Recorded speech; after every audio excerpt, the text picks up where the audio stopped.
नमस्कार मित्रों, गायत्री विद्या मंदिर उच्च माध्यमिक विद्यालय सांचौर की ऑनलाइन क्लास में आप सभी का स्वागत है। प्यारे विद्यार्थियों, आज हम इतिहास में अरब आक्रमण का अध्ययन करेंगे।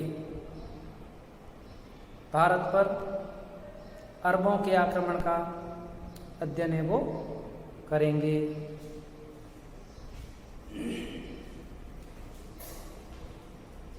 तो देखिए,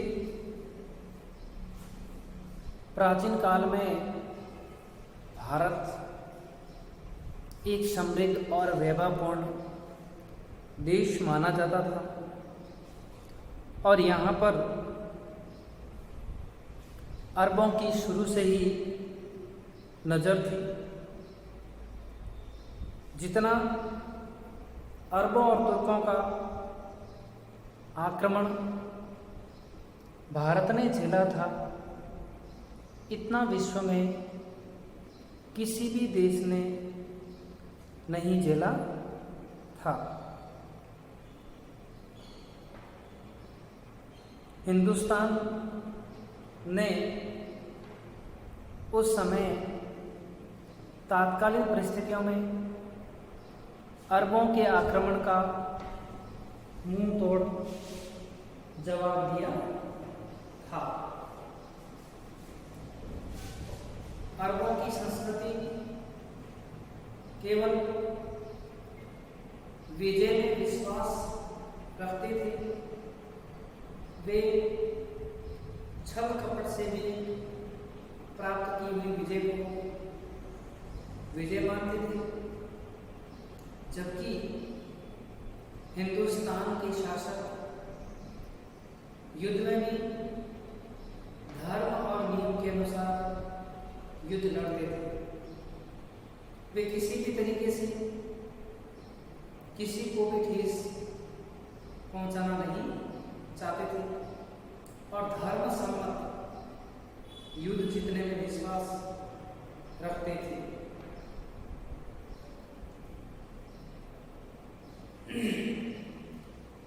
हिंदुस्तान ने अरबों और तुर्कों का एक लंबे समय तक मुकाबला किया। उसके बाद अरबों का और तुर्कों का भारत में आगमन हुआ, लेकिन एशिया, अफ्रीका और यूरोप जैसे महाद्वीपों के कई देशों ने तो अरबों और तुर्कों के आक्रमण के आगे जल्दी ही घुटने टेक दिए थे। अरबों ने सर्वप्रथम सीरिया पर आक्रमण किया और एक वर्ष में ही 635-36 ईस्वी में राजधानी दमिश्क ने आत्मसमर्पण कर दिया था। इराक का भी पतन हुआ।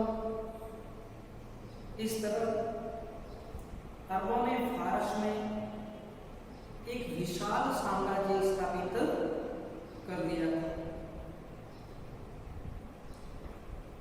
अब अरबों की रुचि मध्य एशिया की ओर बढ़ने लगी। 642 से 650 ईस्वी के दौरान अरबों ने मध्य एशिया को भी जीत लिया था। 643 ईस्वी में अरब सैनिक भारत की सीमा तक पहुंच गए थे। 711 ईस्वी में सेनापति तारिक ने स्पेन के राजा रॉड्रिक को पराजित किया, किंतु सिंध ने 75 वर्षों तक सफल प्रतिरोध किया। इस तरह 643 ईस्वी में अरब भारतीय सीमा की ओर बढ़ गए थे।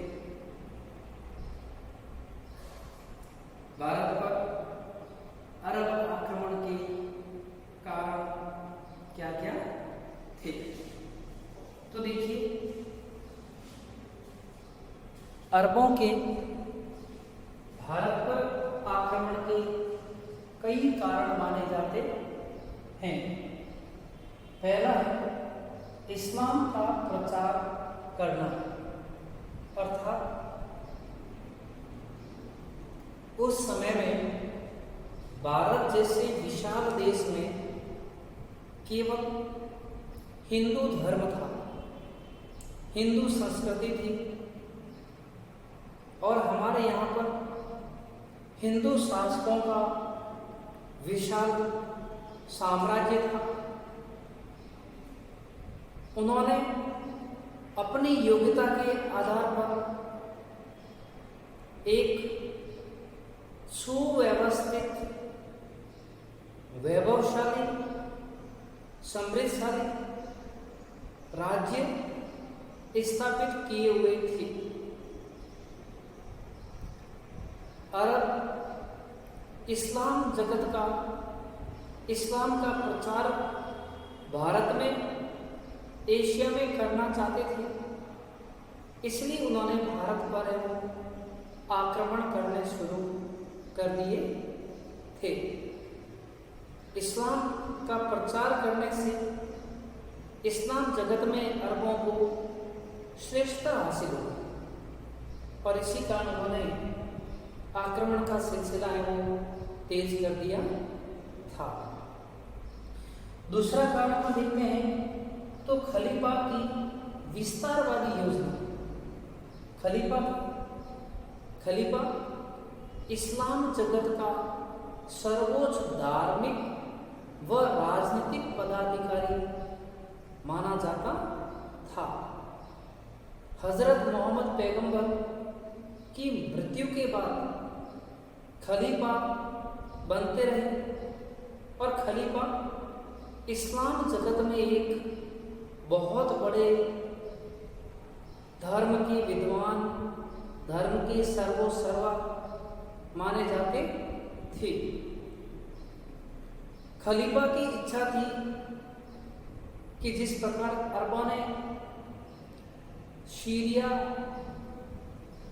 पर अधिकार कर दिया, तो खलीफा चाहते थे कि भारत पर भी अरबों का अधिकार हो, और भारत पर अरबों का अधिकार होने के बाद भारत में भी इस्लाम का प्रचार होगा, और हिंदुस्तान का क्षेत्र उनके राज्य में जुड़ जाएगा।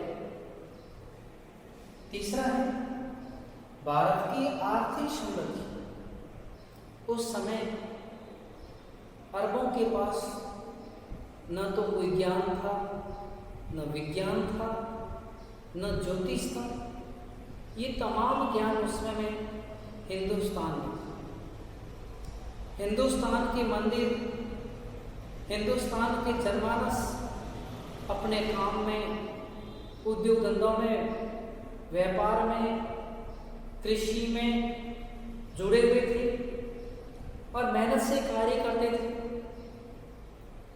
वस्तुओं की, भारतीय वस्तुओं की विदेशों में मांग थी। इस कारण से भारत की आर्थिक समृद्धि थी, धन था, वैभव था, सुख था, ज्ञान था, विज्ञान, ज्योतिष, कला, इन सभी को प्राप्त करने के लिए अरबों ने भारत पर आक्रमण को किया था।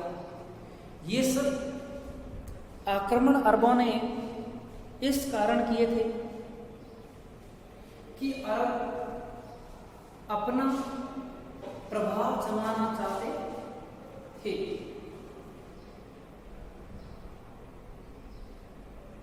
हजरत मोहम्मद पैगंबर की 632 ईस्वी में मृत्यु हो गई और उनकी मृत्यु के बाद अरब आक्रमण का सिलसिला शुरू हो गया था।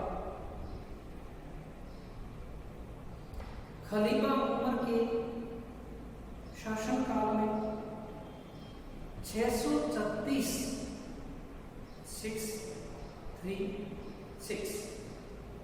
खलीफा कौन थे? उमर। उनके काल में 636 ईस्वी में अरबों ने भारतीय प्रदेशों को लूटने के लिए मुंबई के थाना नामक स्थान पर अरबों ने आक्रमण किया था। कालांतर में उमैया वंश के शासनकाल के दौरान अब्दुल्ला के नेतृत्व में अरबी सेना ने सिंध के उस पार किरमान, सिस्तान और मकरान पर भी अधिकार किया था, लेकिन उस समय अब्दुल्ला को किरमान, मकरान, सिस्तान से आगे बढ़ने की अनुमति प्राप्त नहीं हुई थी। इस कारण वे आगे नहीं बढ़ पाए थे।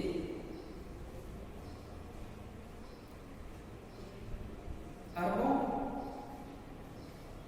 के भारत पर सफलता के कई कारण माने जाते हैं।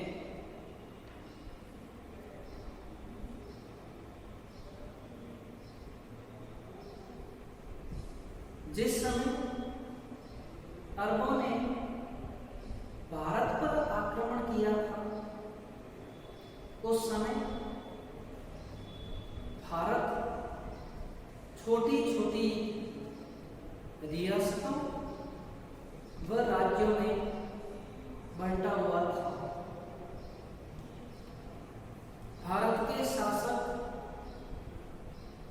एक दूसरे से सीमाओं के विवाद को लेकर आपस में झगड़ रहे थे।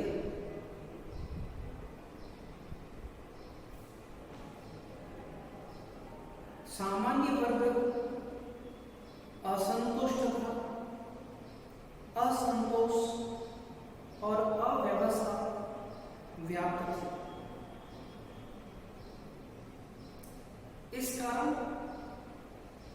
जब अरबों का आक्रमण हुआ तो किसी दूसरे राज्य ने जिस पर आक्रमण किया गया है उसकी सहायता नहीं की थी। आपसी ईर्ष्यावश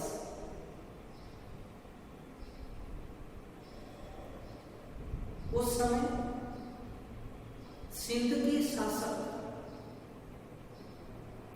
दाहिर सेन कहां के शासक थे? सिंध के शासक दाहिर सेन हैं। वे जनता में अप्रिय थे, क्योंकि दाहिर सेन का पिता राज्य का वास्तविक अधिकारी नहीं था। उस समय भारतीय राज्यों के शासकों में आपसी तालमेल, सौहार्द व सहयोग की भावना न के बराबर थी और लोगों में व्यक्तिगत स्वार्थ बढ़ रहे थे। प्रत्येक राजा अपने अपने स्वार्थ लिप्सा से जुड़े हुए थे।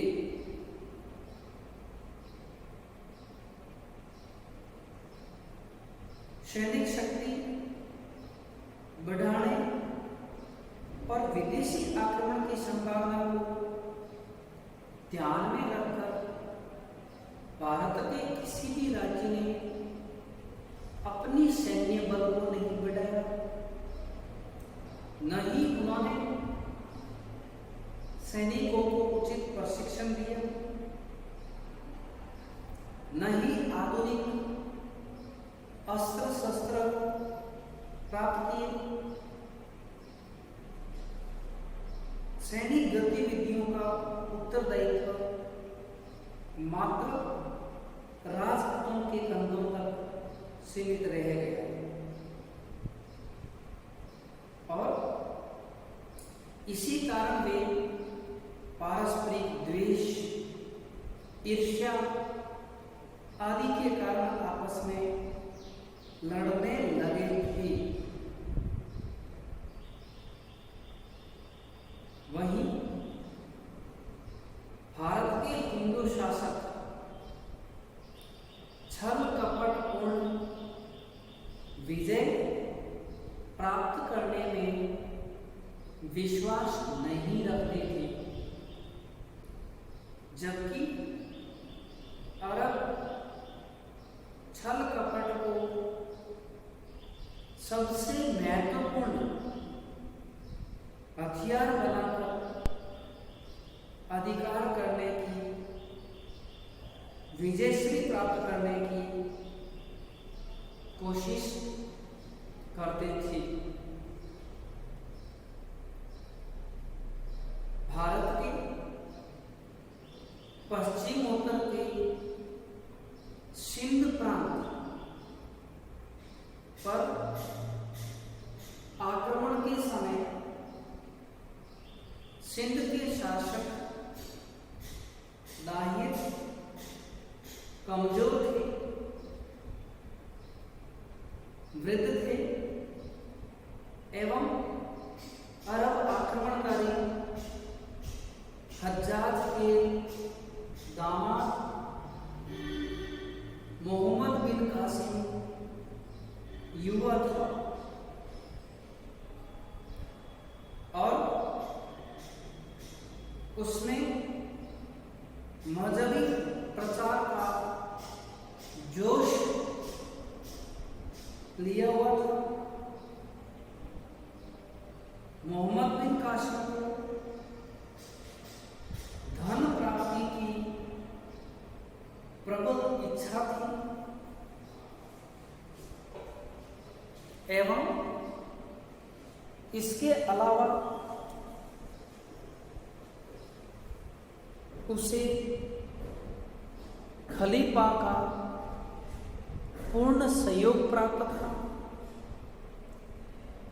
मोहम्मद बिन कासिम जानबूझकर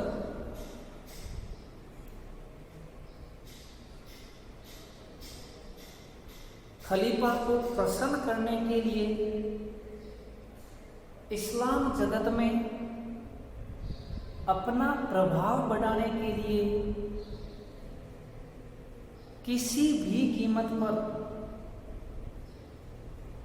भारत को, सिंध प्रांत को जीतना चाहता था, क्योंकि मोहम्मद बिन कासिम जानता था कि अगर उसकी पराजय हुई तो वह इस्लाम जगत में कभी श्रेष्ठ शासक नहीं बन पाएगा। इस कारण मोहम्मद बिन कासिम ने 711 ईस्वी में सिंध पर आक्रमण के समय कोई कमी नहीं छोड़ी थी। इससे आगे अगले वीडियो में हम दाहिर सैन व मोहम्मद बिन कासिम के मध्य रावर के युद्ध का अध्ययन करेंगे। धन्यवाद।